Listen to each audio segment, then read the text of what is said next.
Class 10th, ठीक है, chapter number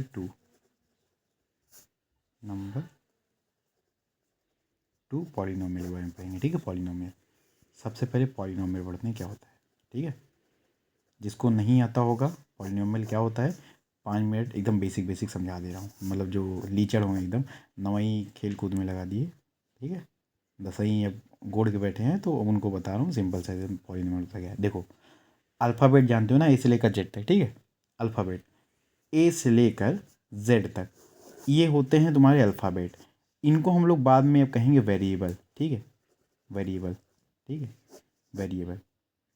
इन्हीं को वेरिएबल इसलिए कहेंगे क्योंकि ये वेरी करते हैं। ये हमारे एक्स की तरह होती है कि हम लोग की एक्स कौन है, क्या है, कुछ पता नहीं होता है ना।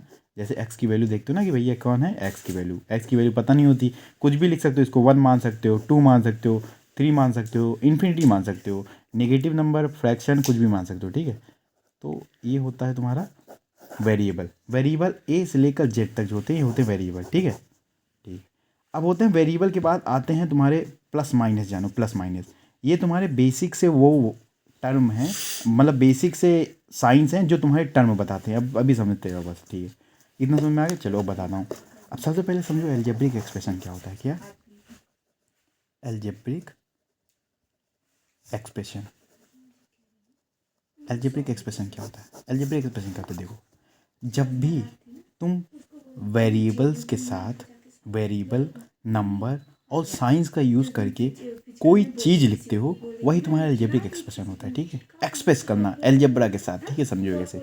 जैसे लिख दिया मैं एक्स प्लस 2, एक्स प्लस 2 का साइन लगा के ना, देखो एक्स 2 प्लस का साइन लगा के मैंने कोई एक चीज़ लिख दी, इसको बोलेंगे एल्जेब्रिक एक्सप्रेशन। ठीक है, ठीक है, एल्जेब्रिक एक्सप्रेशन इसको कहेंगे। अभी लिख दूँ मैं 2x प्लस 2, ये भी एक एल्जेब्रिक एक्सप्रेशन। अभी लिख दूँ मैं 2x माइनस 24, ये भी तुम्हारा एक एल्जेब्रिक एक्सप्रेशन है। ठीक है, अभी मैं लिख दूँ 5x की पावर 100 माइनस 3000 माइनस 54y।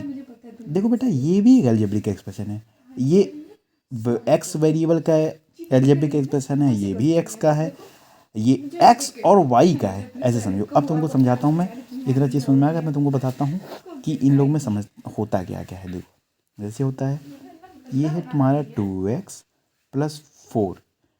ठीक है, अब जो ये वेरिएबल होता है, ठीक है, इसी को हम लोग वेरिएबल ही कहते हैं। इतना याद रखना, क्या कहते हैं, वेरिएबल। ठीक है, ठीक है। वेरिएबल के साथ जो नंबर होता है विद साइन, अगर ये प्लस है माइनस चाहे जो हो, विद साइन जो वेरिएबल के साथ नंबर होता है, वेरिएबल साथ मल्टीप्लाई या डिवाइड में, याद रखना, भी समझा दूंगा। देखो, वेरिएबल साथ मल्टीप्लाई या डिवाइड में जो नंबर होता है इसको हम लोग कहते हैं कोफिशिएंट। क्या कहते हैं बेटा, बोल दो विष्णु, बोल दिया करो, क्या बोलते हैं, कोफिशिएंट। कोफिशिएंट। ठीक है, विद साइन, वेरिएबल के साथ जो नंबर होता है विद साइन वही होता है कोफिशिएंट। और ये जो होता है लास्ट में विद साइन, मतलब अकेला अकेला इकलौता सिंगल पर्सन, इसको बोलते हैं कांस्टेंट। ये एकदम ब्रह्मचारी है एकदम। ठीक है, कांस्टेंट कहते हैं इसको। ठीक है, जैसे अब समझो, मैं तुमको अभी इसका क्लियर कट समझाता हूँ क्या होता है। जैसे अभी एग्जांपल दे रहा हूँ, समझ में आता जाएगा। चलो देखो, अभी लिखा मैं -24x प्लस 67। चलो, यहाँ पे वेरिएबल क्या है तुम्हारा, एक्स। एक्स एक वेरिएबल है, वेरिएबल के साथ जो नंबर लगा होता है विद साइन वो होता है कोफिशिएंट। तो मतलब -24 तुम्हारा क्या है, कोफिशिएंट। और प्लस का 67 एक तुम्हारा क्या है, ये है कांस्टेंट। ठीक है, चलो इतना समझ में आ गया। अभी ये समझाता हूँ। मान लो मैं लिख दूँ x अपॉन 5 प्लस 5।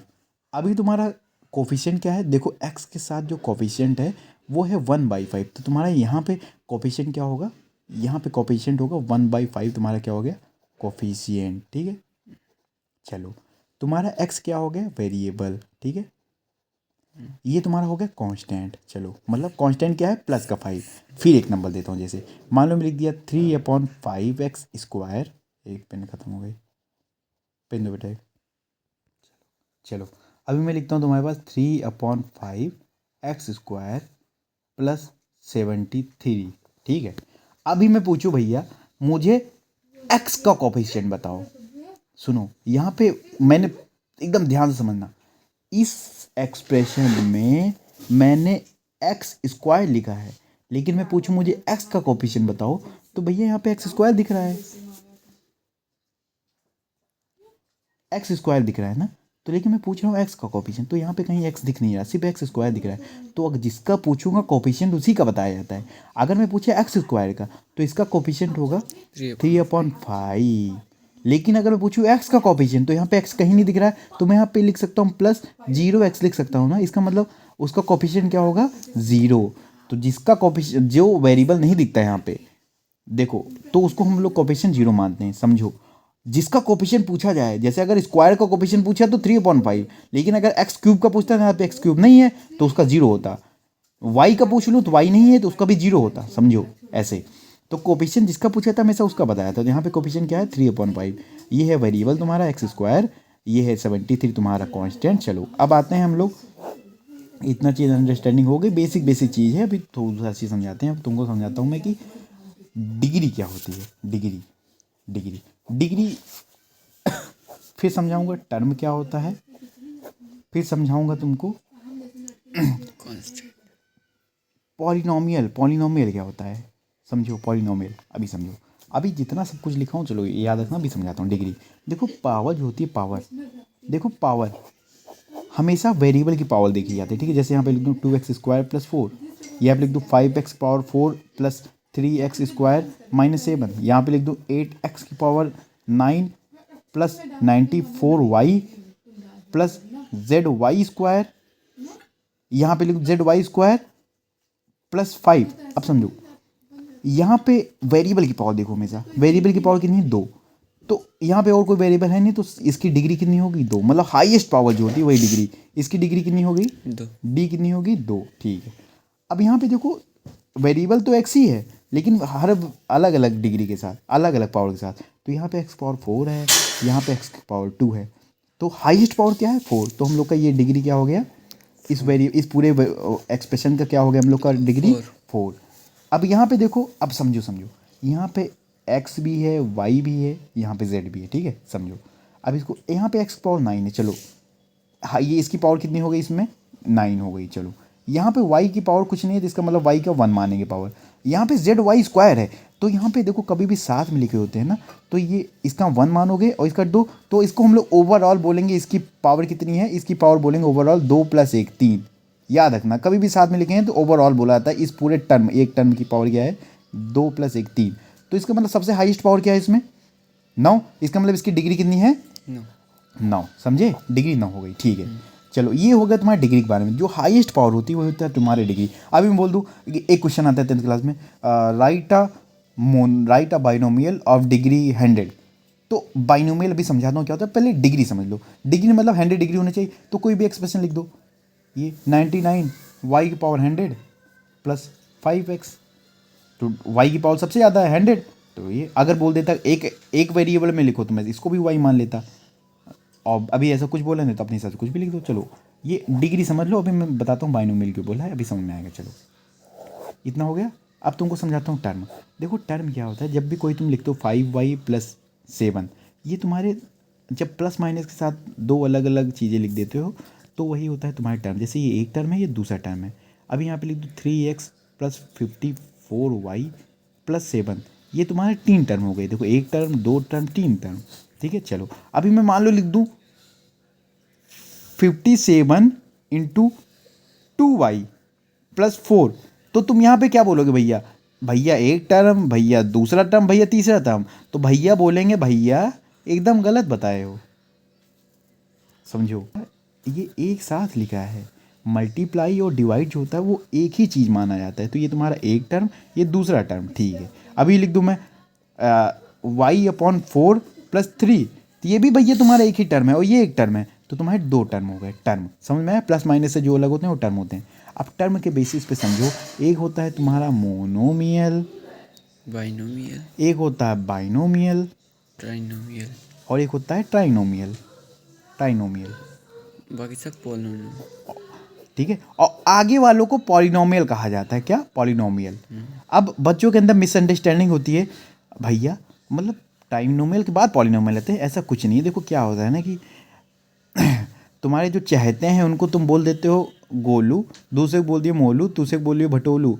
और उसके बाद बोलते हो कि हाँ ये हमारे घर के लोग हैं, तो ऐसा कुछ नहीं है, ये सब घर के लोग हैं। किस घर के लोग? इसी घर के लोग, समझे? तो पॉलिनॉमियल के अंडर सब आते हैं। तो 3 को हम लोग नॉर्मली स्पेशल दे दिए नाम, मोनोमियल, बाइनोमियल, ट्राइनोमियल। आगे भी नाम होते हैं लेकिन हम लोग आगे वालों को सिर्फ पॉलिनॉमियल कहते हैं। पॉलिनॉमियल ये भी है, पॉलिनॉमियल ये भी है, पॉलिनॉमियल ये भी है, पॉलिनॉमियल आगे के सब हैं। मतलब पॉलिनॉमियल के ये सब क्या है, कैटेगरीज हैं, ठीक है? तो ये मत कहना कि 3 के बाद जो टर्म आते हैं वही पॉलिनॉमियल होते हैं। पॉलिनॉमियल के अंदर सब आते हैं, ठीक है? अब समझो, ये जो टर्म लिखा, ये जो टर्म लिखा, ये टर्म, ये टर्म, ये सब सब जो सब लिखे अभी तक जितना चीज़ लिखा सब पॉलिनॉमियल है। आए समझ? चलो अब टर्म के बेसिस पे क्वेश्चन थोड़ा देख लेते हैं। जैसे मान लो दिया 5x + 2, कितने टर्म है? एक टर्म, दो टर्म, इसको क्या बोलेंगे? मोनोमियल। क्या बोलेंगे? मोनोमियल ना, एकदम गलत। इसको मोनोमियल नहीं बोलेंगे, इसको बोलेंगे बाइनोमियल बेटा, क्योंकि 2 है। बाइनोमियल, समझे? दो टर्म है बाइनोमियल। अभी मान लो 3x² + 5y + 7, ये हो गया एक टर्म, दो टर्म, तीन टर्म। ये क्या हो जाएगा? मोनोमियल। ट्राइनोमियल बेटा, 3 हाथ। समझे? ट्राइनोमियल। उसके बाद लिख दो, मान लो सिर्फ 5 लिख दिया, तो ये भी तुम्हारा क्या है? मोनोमियल। क्या ये इंपॉर्टेंट है कि यहाँ पे तो वेरिएबल ही नहीं है, तो कैसे मोनोमियल बोल दिए? भैया ये अच्छी चीज़ है, क्वेश्चन आता है, देखो समझा देता हूँ। इसको तुम ऐसे भी लिख सकते हो ना, इसको लिख सकते हो, देखो ऐसे लिख सकते हो कि 5x⁻0, जिस किसी की पावर 0 होती है तो 1 माना जाता है, 5 × 1, ये क्या एक नहीं है? मोनोमियल ही है। और ये भी ऐसे देख दो, ये कांस्टेंट पॉलिनोमियल होते हैं, ठीक है? स्पेशल टाइप के पॉलिनोमियल कांस्टेंट पॉलिनोमियल, ठीक है? मोनोमियल हो गया, ठीक है? मोनोमियल, ट्राइनोमियल, बाइनोमियल समझ में आ गया ना? दो टर्म वाले देखो, 1 टर्म वाले होते हैं मोनोमियल, मोनोमियल, मियल लगाते जाना। दो टर्म वाले होते हैं ट्राई, नहीं, 2 टर्म के ट्राइनोमियल, बाइनोमियल होते हैं। 2 टर्म बाइनोमियल, बहुत सही, दिमाग है। बाइनोमियल, और 3 टर्म वाले क्या होते हैं? ट्राइनोमियल, ठीक है? चलो इतना चीज़ समझ में आ गया। अब हम लोग का टर्म हो गया। अब पॉलिनॉमियल के बारे में यही समझा दिया कि मोनोमियल, बाइनोमियल, ट्राइनोमियल और जितने भी सब होते हैं सब पॉलिनॉमियल के अंदर आते हैं, ठीक है? चलो अब बेसिक बेसिक चीज़ें मैंने समझा दी है, जिसको नहीं समझ में आएगा वीडियो वापस से देख लेना, समझ में आ जाएगा। इसलिए मैंने क्वेश्चंस भी लगा दिए उसके।